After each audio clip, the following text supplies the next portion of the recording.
Welcome to Living Ideas.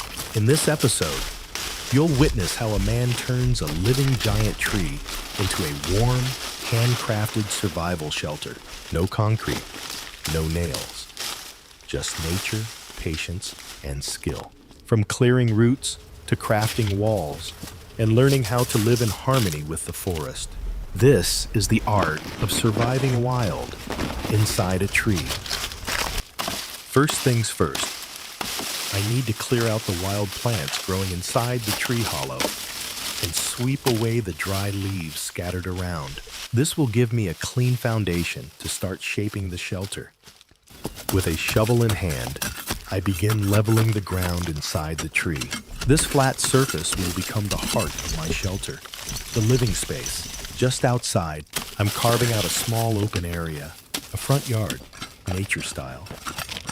With the front yard leveled and ready, I move on to something essential, a fire pit. I dig a shallow basin and shape it carefully with clay, turning it into a simple earthen stove. This will be my kitchen for the days ahead, a warm corner for meals while the shelter takes shape. I carve out a round opening at the top, just wide enough to fit my campfire cooking pot, and above that, I leave a small vent for smoke to escape. A built-in chimney, primitive style, but it'll keep the inside air clean while I cook. I head into the forest, searching for the perfect dry branch, one that's hollow or can be carved easily, strong enough to serve as a chimney. After some walking and careful picking, I finally find it. Nature's answer to a stovepipe. I hollow out the center of the branch, slowly carving away the core. When I'm done, what's left is a perfect chimney. Lightweight, sturdy, and ready for use. Simple materials. Smart survival.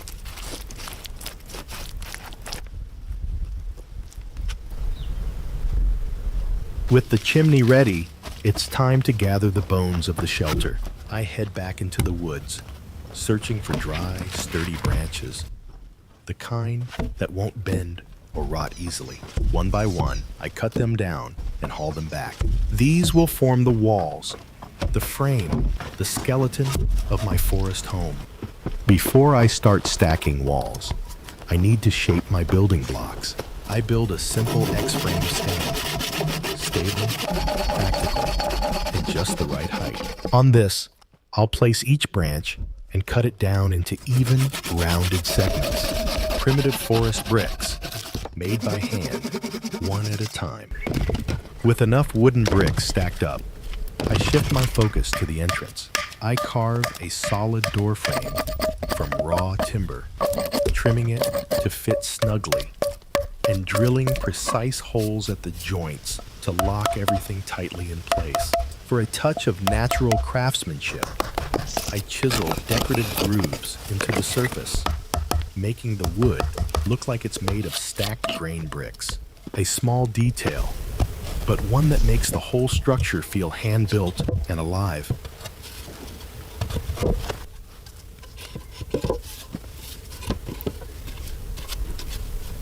With the door frame completed, I turn my attention to preparing the mortar. I carve a mixing trough from a split log, a sturdy wooden basin that keeps the water from draining into the soil. It's primitive, but effective. This way, I can mix thick clay without wasting a single drop.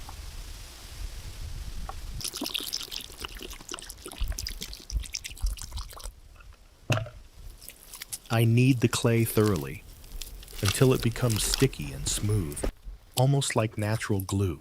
This rich, tacky mud is perfect for bonding the wooden bricks together. As I stack each round block into place, the clay seals the gaps and locks the structure solid. Primitive construction, but surprisingly strong.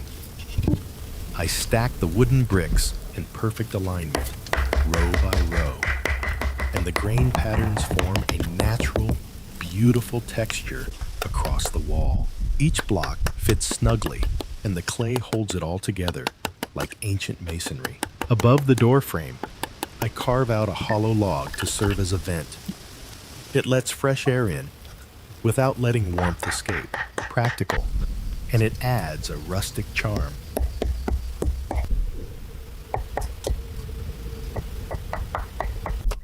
With the front wall complete, I move inside to continue building the inner wall. Each wooden brick fits tighter now, the structure taking shape with every layer.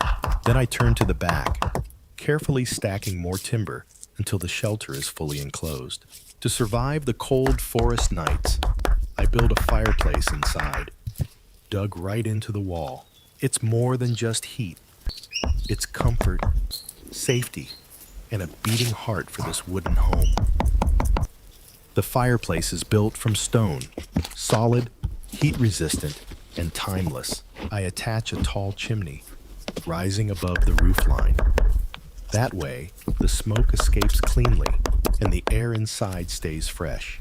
With warmth now secured, I return to the wall, stacking the final rows of wooden bricks. Slowly, the shelter transforms from a vision into a fortress, one that breathes with fire and holds strong against the wild. Inside the hollow trunk, I spot a natural hole, a perfect opportunity. I carve it cleaner and shape it into a small window. Now, soft daylight can pour in, and I can gaze out into the forest beyond. A simple touch, but it breathes life into the shelter.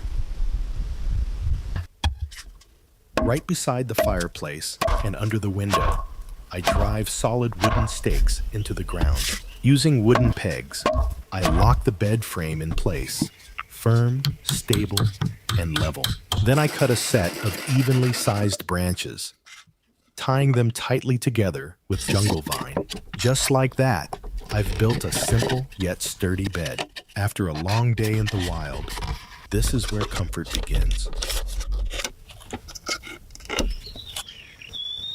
In the harsh humidity of the rainforest, a solid roof is not a luxury, it's survival. I choose only the strongest timber to craft the roof frame. Each beam is carefully set in place, locked with wooden joints, ready to bear the weight of rain, wind, and time. With the heavy roof beams in place, now comes the part that demands precision. I take each carefully whittled timber, equal in size, smooth in finish, and secure them one by one with solid wooden pegs. These tight joints will form the sturdy skeleton, ready to hold the weight of the roof that's yet to come.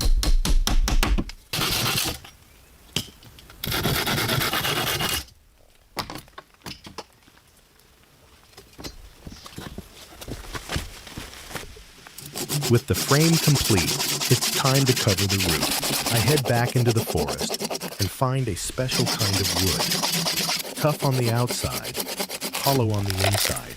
Each piece is cut into uniform segments, just like handmade shingles. These natural tiles will form the first protective layer of the roof, combining durability with the beauty of raw materials. The process took a lot of time and effort. Each tile had to be measured, cut, and refined with care. But finally, after hours of work, I had enough natural shingles to cover the entire roof. Every piece was ready, and so was I.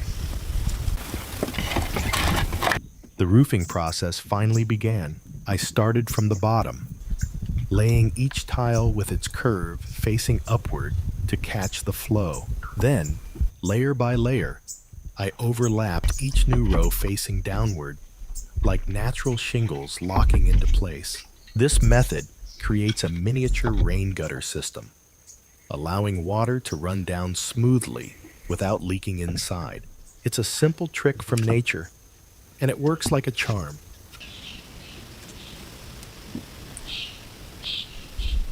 With the roof finally complete, it was time to design the front door. I wanted something strong, but also light enough to open and close with ease. I selected dry, flexible wood, shaved and trimmed each piece to size, then joined them using traditional wooden pegs. Every notch, every joint was carved by hand to ensure a perfect fit. This door wouldn't just keep the forest out. It would also welcome me home.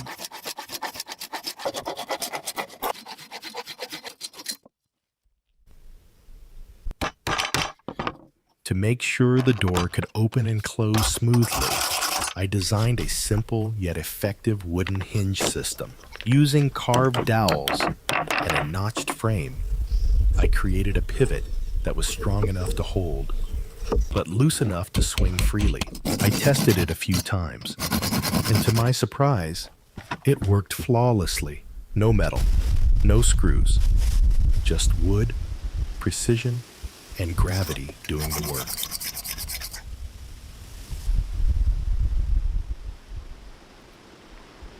I carefully bent a branch into a perfect circle, just the right size to fit the round window opening. Then, I sealed it with a piece of clear plastic, creating a makeshift window that traps warmth inside, while still letting sunlight pour in during the day. It's a simple touch, but it makes the shelter feel more like a real home. With the shelter nearly complete, it was time to turn my attention to the front yard. A home, even one in the wild, deserves a welcoming entrance. I began clearing the area outside the tree, removing debris, leveling the ground, and marking the layout. Soon, what was once just forest floor started to look like a real front porch. To give the front yard more shape and structure, I started building a low wall using packed earth. I shaped the mud carefully, layer by layer, making sure it was firm and balanced. This wasn't just for looks. The wall would help keep the soil in place, block wind, and frame the space like a natural courtyard. Slowly, the wilderness was becoming something livable and even beautiful. Once the perimeter wall was finished, I turned my focus to the ground itself. Using a shovel and my bare hands, I filled in the entire yard with fresh soil, packing it down layer by layer. It took time and patience, but I eventually leveled the surface into a smooth, even floor. With the yard leveled, I headed back into the forest, this time with a new idea in mind. I was looking for something unique, twisted, gnarled branches, the kind shaped by time, weather, and nature itself. These rough, weathered limbs would be perfect for building a rustic railing around the front yard. Not only would they add safety, but also character, giving the shelter a wild, handcrafted beauty.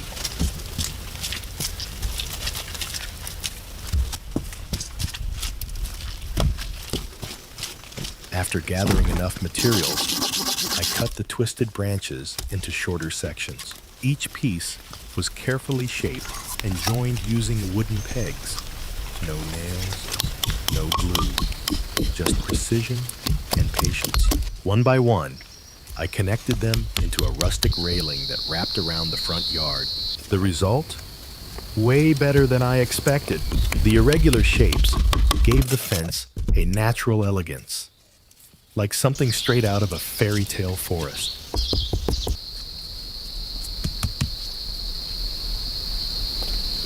For the final touch, I made my way to the stream, where time and water had done the carving for me. There, I found flat river stones with smooth surfaces, nature's version of floor tiles. I selected the best ones, packed them in my basket, and carried them back one load at a time. These stones would be perfect for paving the shelter floor and front yard. Solid, cool, and beautiful. With each stone placed, the wilderness felt less wild and more like home. Once I had gathered enough stones, it was time to begin paving the floor. Starting from inside the shelter, I laid each stone carefully, fitting them like pieces of a giant natural puzzle. Working from the back of the shelter outward, I ensured every step would be solid and level. As the floor took shape, the space transformed from a hollowed tree into a cozy, grounded living area. No more muddy feet, no more uneven ground, just stone. Strong, simple, and clean. With the stone floor and front yard finally complete, I took a step back and admired the transformation. But something was missing. A place to sit, to rest, to enjoy a warm meal under the sky. What this little forest porch needed now was a table and a bench. So, I started planning how to craft them from the same materials nature had already given me. Sometimes the simplest ideas work best. I took 2 thick wood slices and mounted them onto a solid vertical post. In just a few minutes, I had crafted a sturdy, rustic table, perfect for outdoor meals or resting with a cup of wild tea. Strong, simple, and made entirely by hand, this table fit right into my little forest patio. With the survival house finally complete, I took a well-earned rest. But no home in the wild is complete without food. And tonight, I wanted fresh stream fish. After recharging, I got to work crafting bait from natural ingredients. In the forest, even the smallest detail matters. Scent, shape, and texture could decide whether dinner bites or swims away. I returned to a familiar pool in the stream, a quiet, shaded spot I had noticed earlier. It looked promising, the kind of place where fish hide beneath the still surface. With my handmade rod and wild-crafted bait, I cast the line gently into the water. And then I waited. In the forest, patience is not just a virtue, it's a survival skill. Then, a sudden tug on the line I pulled with care, and out came a slippery, thrashing catfish, fat and full of fight. Not long after, another pull. This time, it was a snakehead, sleek, strong, and just as wild as the forest around us. 2 powerful fish caught in a single session. Looks like dinner was coming from the stream tonight, and it was going to be unforgettable. Back at the shelter, I cleaned the fish carefully and filleted the meat. Then, I mixed a simple batter using forest flour and crushed herbs I had gathered earlier. I coated each piece of fish and dropped them into hot oil over the fire. The sound of sizzling, the smell of crispy golden skin. In the heart of the jungle, I was frying up a feast. My stomach growled, a reminder that I had earned this meal. I took the first bite. The crispiness of the fried fish, the aroma of wild herbs. It was simple, but it tasted like victory. As the golden sun dipped behind the trees, I sat quietly on my handmade bench, watching the forest settle down for the night. No noise, no rush, just nature, warmth, and a full belly. This is what peace feels like. I ended the day with a warm cup of wild forest tea, simple, earthy, and comforting. The temperature was dropping fast. As night fell, I stepped inside the tree shelter and lit the fireplace. The gentle crackle of flames echoed softly against the wooden wall. Outside, the jungle whispered under the moonlight. Inside, I had warmth, shelter, and a quiet sense of accomplishment. Another day survived, and another story written in the heart of the forest. Thank you for joining me on this journey deep in the wild. If you enjoyed this build and the peaceful rhythm of forest life, don't forget to like, share, and subscribe to Living Ideas. Every shelter tells a story, and this one was carved from a living giant. See you in the next adventure, somewhere even deeper in the forest.